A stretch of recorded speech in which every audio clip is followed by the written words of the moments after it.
बोल का अदलिया को सलाम आज टॉप ट्रेंड रहा, लेकिन मसला ये है कि जब भी बोल किसी तरह से भी अदलिया वार होता है तो उसके खिलाफ खड़ा होता है, अदलिया का साथ देता है, तो फिर कहीं हमें पता चलता है जी बोल न्यूज़ को बंद किया जा रहा है, कहीं को केसेस वो सालों पुराने केसेस वो दोबारा शुरू होते हुए नज़र आते हैं जिनके फैसले हो चुके। तो सिद्दीक जान, ये एक कीमत है जो अदा करनी पड़ती है आपको आइन के साथ या इदारों के साथ खड़ा होने की।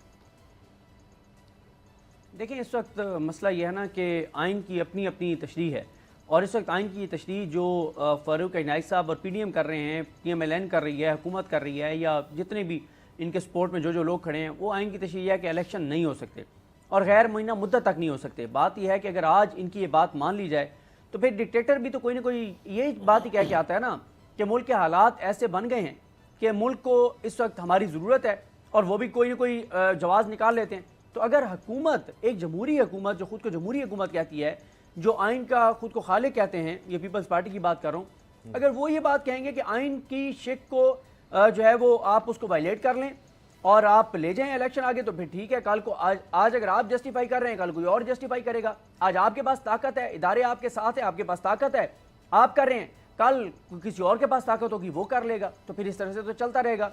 आज आप अदलिया का फैसला नहीं मान रहे, और किस बुनियाद पर? इस बुनियाद पर कि ताकतवर इदारे आपके साथ खड़े हैं और आप अदलिया को कह रहे हैं कि हम आपको फैसला नहीं मानते। तो बात यह है कि फिर इमरान खान कल को 10, 15, 20 हज़ार बंदे ला के बिठा देते हैं अदालत के बाहर, फिर क्या उनके हक में फैसला हो जाएगा? तो ये बड़ी नामुनासिब चीज़ है। और फिर जिस तरह आपने बोल की बात की, जिस तरह 60-70% एरियाज़ में बोल को बंद करवा दिया गया, और यही लड़ाई शुरू हुई कि एक प्रेस कॉन्फ्रेंस हमने नहीं चलाई और ना हमने चलानी थी, उससे कि ये प्रेस कॉन्फ्रेंस चलानी है 2 जजेस के खिलाफ, वो हमने नहीं चलाई। और फिर जो आजकल स्टोरीज आती हैं कि फ़लाँ जज के खिलाफ ये कर दो, फ़लाँ के खिलाफ ये कर दो, वो चीज़ें हम नहीं कर रहे। तो बिल्कुल आपने दुरुस्त कहा, फिर कीमत तो है जो अदा करनी पड़ेगी, और हम कर रहे हैं। अच्छा मुज़म्मिल, ये मुश्किल होता है कि अब जिस तरह हम देखते हैं एक तशरीह करना आइन की वो अदालत का काम है, लेकिन फैसला आ जाता है उसके बाद अब कोई हर कोई कहता है जो मेरी तशरीह है उसको चलाया जाए, उसको बढ़ाया जाए। अगर आप नहीं करते तो फिर आपके लिए मुश्किलात हो जाती है। देखें, बहुत ही अफसोसनाक बात है इस पोलराइजेशन के दौर के अंदर, अगर आप मीडिया हाउसेस को भी टारगेट करेंगे इस बेसिस पे कि अगर वो आपके माउथ पीस नहीं बन रहे, तो फिर इससे बुरा कुछ नहीं हो सकता फ्रीडम ऑफ स्पीच के लिए। जहाँ तक अदलिया का ताल्लुक है, तो जो कैंपेन जिस तरह बोल न्यूज़ की कैंपेन है, आपने भी बात की, तो वो बहुत ज़रूरी इसलिए कि डेमोक्रेसी किसी एक फ़र्द या एक पार्टी का नाम नहीं होता, एक इंस्टीट्यूशनल फंक्शनैलिटी का नाम होता है। जब तमाम इदारे फंक्शन करते हैं तभी जमहूरियत चलती है। वो किसी एक इमरान खान साहब या नवाज़ शरीफ साहब, जरदारी साहब या कोई भी हो, शख्सियत के गिर्द नहीं घूमती, वो इदारों के गिर्द घूमती है। तो अगर इंस्टीट्यूशंस ही अंडरमाइन हो जाएंगे और उनकी तकरीम बाकी नहीं रहेगी तो डेमोक्रेसी नहीं चल सकती। मैं समझता हूँ कि इस दौर के अंदर पाकिस्तान में इंस्टीट्यूशनल डेमोक्रेसी ज़रूरी है, ना कि पर्सनैलिटी बेस्ड डेमोक्रेसी। और उसमें करना ये पड़ेगा कि आप इन इदारों के जो फ़ैसले हैं, इनकी इंटरप्रटेशन को उन इदारों के ऊपर छोड़ें। आप अगर फ़ैसले के भी 2-4 मायने निकाल कर ले आएंगे तो उससे सिर्फ केओस निकलेगा। जिस तरह से आज हमने देखा है कि PDM 4-3 का फ़ैसला अनाउंस कर रही है और 3-2 का फ़ैसला कहीं और से अनाउंस किया जा रहा है। तो इसमें इतनी एम्बिग्विटी और कन्फ्यूजन ना क्रिएट की जाए कि जहाँ पर पोलराइजेशन नहीं है अदलिया के अंदर, आप उसको भी ज़बरदस्ती पोलराइज़ करने की कोशिश कर रहे हैं।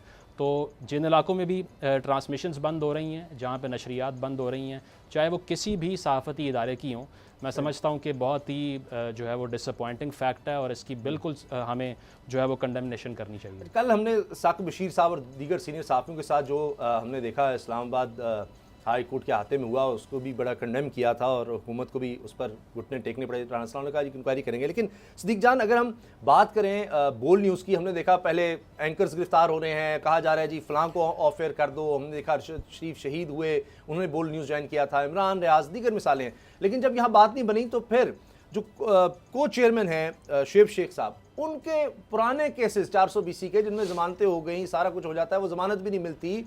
यानी एक अजीबो गरीब आप देखते हैं कि कोई ऐसे लगता है कि ढूंढा जाता है, पुराना कोई है केस पड़ा हुआ, उसको लाया जाए, उसको दोबारा को ज़िंदा करने की कोशिश की जाती है।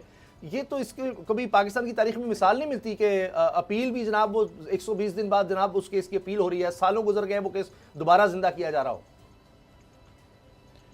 देखिए, इसमें इंटरेस्टिंग तो ये था कि सुप्रीम कोर्ट का फैसला है कि एक ही मामले पर 2 FIR नहीं हो सकती। यहाँ पे 2 FIR हुई, पहली कराची में हुई, एक हफ्ते बाद फिर इस्लामाबाद में हुई, और फिर इसमें दफ़ात भी सेम है, एक्यूज़ भी सेम है, इल्ज़ामात भी सेम है, सब कुछ सेम है, बस नाम चेंज कर दिया। उधर कराची लिखा हुआ था, इधर इस्लामाबाद लिख दिया।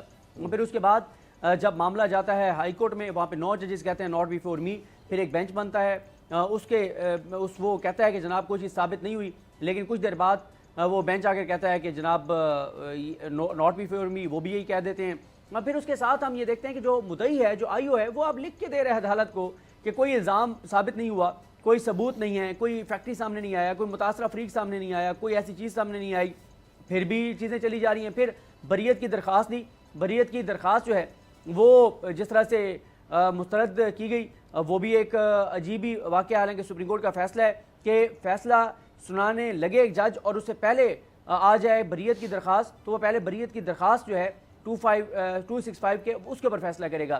फिर इसी तरह से इस्लामाबाद की एक अदालत बरी करती है तो उसको जो है वो चैलेंज नहीं किया जाता, और उसको चैलेंज फिर किया जाता है 102 रोज़ बाद, 30 दिन का टाइम है, 102 रोज़ बाद चैलेंज किया जाता है। वो समाअत उसकी होती है, मामला रिमांड बैक किया जाता है।